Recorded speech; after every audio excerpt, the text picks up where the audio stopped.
Those days after I was diagnosed, and I'm asked this question all the time, when I said, Hilary, I totally get it if we don't want to have kids. And at that point you said, we're going to live as though you're going to be healed.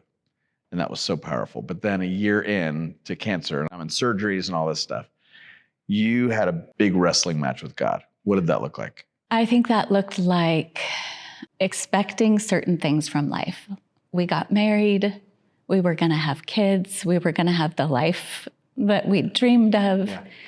And when it was possible that you would die, I was brokenhearted and I was afraid. And that changed everything about kind of the faith I was handed growing up, because I didn't have room for a story like that. And so I had to reconcile knowing and walking with a God that has given us a world that we have broken and still want to know him, still want to follow him, still be able to trust him. So that was the beginning of my having to sort through, do I want to follow you?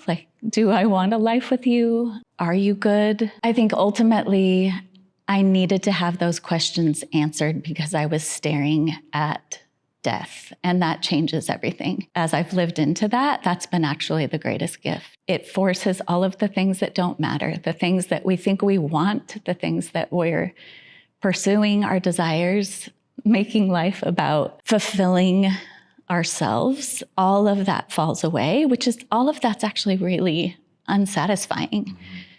So being forced to grapple with life and death, it just makes all the nonsense fall away. And then you get to enter this relationship with God that's so much more about what he's created us for, actually, which is to love each other, to appreciate what we have, to be grateful for life, even love our enemies, which sounds horrible, but actually ends up being the most inspiring possible kind of life once you step into it. Yeah.